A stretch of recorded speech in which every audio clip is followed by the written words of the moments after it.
Assalamualaikum warahmatullahi wabarakatuh. Pada kesempatan kali ini, kami akan mempresentasikan tentang transformasi genetik tanaman kentang Solanum tuberosum L dengan gen ACVB menggunakan vektor Agrobacterium tumefaciens. Berikut merupakan jurnal acuan dari presentasi kami.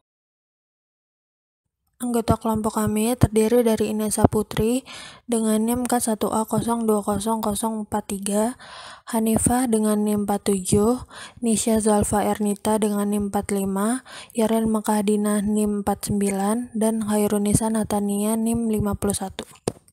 Pendahuluan. Kentang merupakan tanaman pangan yang bernilai ekonomi tinggi dan dianggap sebagai salah satu komoditas penting di dalam negeri serta diekspor. Upaya yang dilakukan untuk meningkatkan produktivitas yaitu dengan memanfaatkan teknik kultur jaringan. Kultur jaringan adalah suatu metode untuk memperbaiki tanaman dengan menggunakan bagian tanaman seperti protoplasma, sel, sekelompok sel, jaringan, dan organ. Teknik kultur jaringan ini sangat membantu dalam usaha mengeliminasi patogen, karena pada prosesnya metode ini memilih bagian-bagian sel yang tidak mengandung patogen sistemik. Transformasi genetik pada tanaman baik dilakukan menggunakan Agrobacterium tumefaciens. Transformasi genetik secara luas digunakan untuk mempelajari fisiologi, genetik, dan perkembangan biologi tanaman. Keuntungan dari transformasi dengan bakteri Agrobacterium tumefaciens yaitu efisiensi transformasinya tinggi, jumlah salinan gen yang tersisip ke dalam genom tanaman sedikit, dan dapat mentransfer gen ukuran besar. Agrobacterium tumefaciens merupakan bakteri patogen yang banyak digunakan untuk memasukkan gen asing ke dalam sel tanaman untuk menghasilkan suatu tanaman transgenik. Rekayasa genetika merupakan upaya yang dilakukan untuk menciptakan variasi baru. Upaya tersebut yaitu dengan memodifikasi karakteristik suatu organisme dengan memanipulasi materi genetik dan transformasi gen tertentu. Gen ACVB merupakan gen virulen kromosom baru. Homolog gen ACVB berfungsi dalam Agrobacterium tumefaciens dan tidak ditemukan dalam bakteri lainnya. Agrobacterium tumefaciens mampu mentransfer DNA ke dalam sel tanaman, sementara bakteri lain yang diuji dalam studi tidak mampu mentransfer DNA ke dalam sel tanaman. Penelitian ini dilakukan untuk menghasilkan metode transformasi gen pada tanaman Solanum tuberosum L dan menghasilkan tanaman kentang transgenik melalui kultur in vitro yang membawa gen ACVB. Selanjutnya ada cara kerja. Yang pertama, sterilisasi explain. Explain tanaman dimasukkan ke dalam klorox dengan mengaduk atau digoyang-goyangkan kurang lebih 55 menit. Lalu dibilas explain tanaman ke dalam air steril dengan mengaduk kurang lebih 1 menit.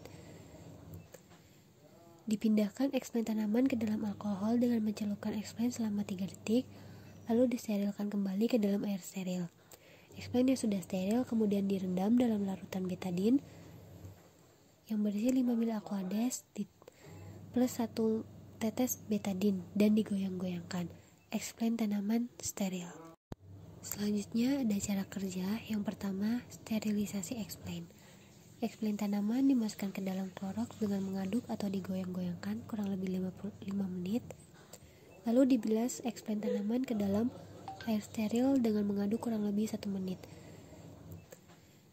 Dipindahkan explain tanaman ke dalam alkohol dengan mencelupkan explain selama 3 detik, lalu disterilkan kembali ke dalam air steril. Explain yang sudah steril kemudian direndam dalam larutan betadin yang berisi 5 ml aquades plus 1 tetes betadin dan digoyang-goyangkan. Explain tanaman steril. Selanjutnya ada sterilisasi alat dan bahan serta ruang inokulasi. Botol kultur, pinset, dan cawan petri dicuci dengan bersih menggunakan deterjen dan dikeringkan. Setelah kering, cawan petri dibungkus rapi menggunakan kertas, pinset scalpel dibungkus menggunakan aluminium foil. Selanjutnya di autoclave selama 15 menit dengan suhu 121 derajat Celcius. Ruang inokulum dan laminar airflow yang akan digunakan juga dibersihkan dengan menyemprotkan 70% ke seluruh dinding dan alasnya. LAF dikeringkan menggunakan tisu, lalu lampu ultraviolet dihidupkan dan didiamkan selama 30-60 menit. Botol kultur, pinset, dan cawan petri telah steril. Selanjutnya ada pembuatan media. Sebanyak 1,5 gram agar dilarutkan dengan 100 ml media LB cair, lalu diaduk dengan magnetic stirrer hingga homogen. Kemudian di autoclave selama 15 menit pada suhu 121 derajat Celcius.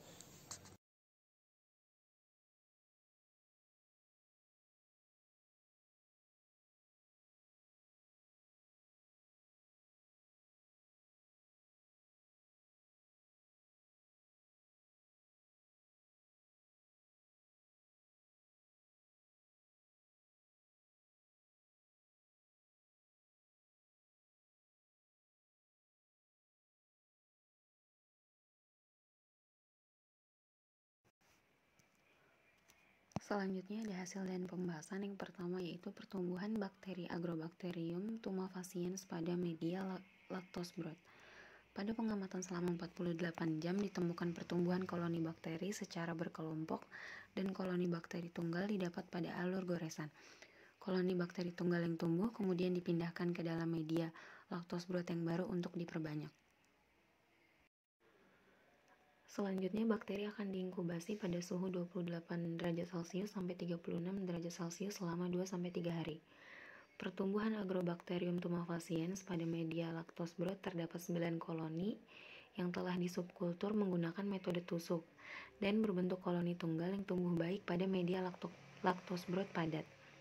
Untuk memulai pembentukan Agrobacterium tumefaciens harus menempel terlebih dahulu pada permukaan sel inang dengan memanfaatkan polisakarida yang dibutuhkan tanaman yang mempunyai ciri-ciri berbentuk bulat, permukaan cembung, tepi koloni rata, dan berwarna krem. Selanjutnya terdapat hasil isolasi total DNA. Hasil isolasi total DNA dilakukan dengan penyinaran di bawah lampu UV. Pada penelitian ini, konsentrasi gel agar-rosa yang digunakan adalah 1% dengan menggunakan larutan TAE 1 kali. Hasil isolasi pada sumur well 1 menunjukkan bahwa Agrobacterium tumefaciens memiliki pita yang terlihat lebih tebal dan jelas atau terang. Pita tebal dan terang secara kualitatif mengindikasikan konsentrasi hasil isolasi DNA yang tinggi.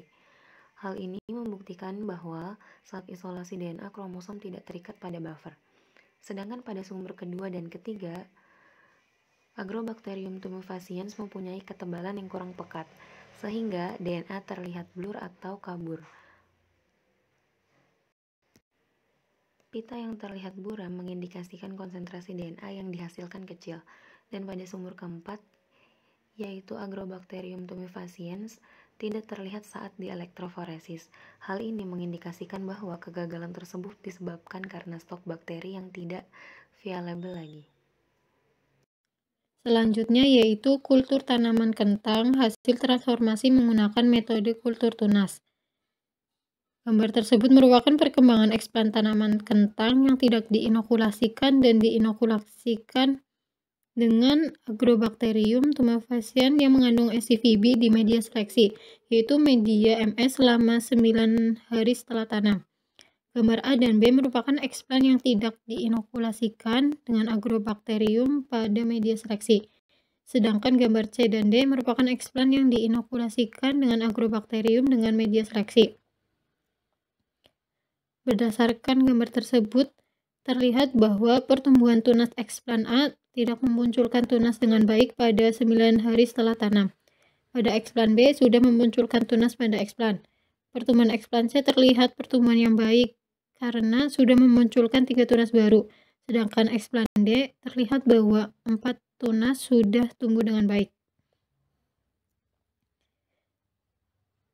Pada gambar C dan D yang dilingkari merah, menunjukkan bahwa sebagian jaringan eksplan terinfeksi Agrobacterium dengan mengeluarkan fenolik, yang menunjukkan bahwa infeksi diduga telah masuk dalam jaringan dan diindikasi bahwa gen itu juga masuk ke dalam sel tanaman.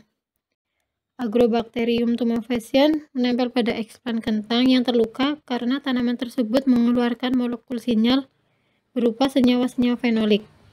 Senyawa-senyawa fenolik ini akan mengaktifkan gen Vir yang terdapat di dalam T plasmid yang bertanggung jawab untuk mentransfer tDNA dari Agrobacterium tumefaciens menuju sel inangnya atau tanaman. Gambar selanjutnya merupakan perkembangan eksplan tanaman kentang yang tidak diinokulasikan dan diinokulasikan dengan Agrobacterium tumefaciens yang mengandung SCVB di media seleksi, yaitu media MS selama 20 hari setelah tanam.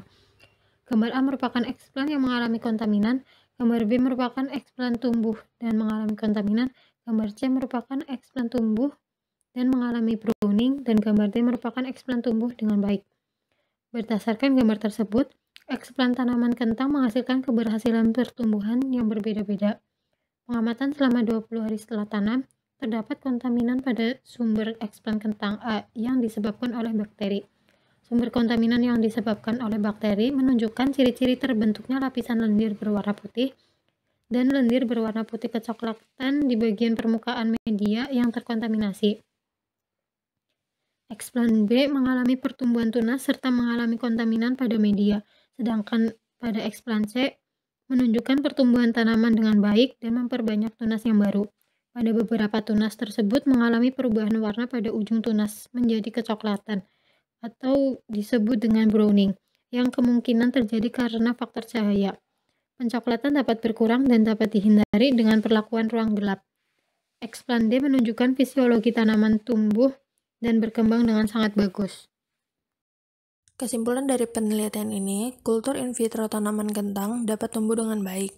Eksplan tanaman kentang yang ditanam pada media MS menghasilkan jumlah tunas, jumlah cabang, dan tinggi tunas yang berbeda. Data ekspresi tersebut menunjukkan bahwa sebagian jaringan eksplan terinfeksi Agrobacterium tumefaciens mengeluarkan fenolik yang menunjukkan bahwa infeksi diduga telah masuk ke dalam jaringan dan diindikasi bahwa transformasi telah terjadi. Eksplan yang diinokulasi dengan bakteri terlihat bahwa terdapat fenolik di sekitar tempelan, dan eksplan yang tidak diinokulasi dengan bakteri tidak terdapat fenolik. Sekian dari presentasi kami, kurang lebihnya mohon maaf. Wassalamualaikum warahmatullahi wabarakatuh.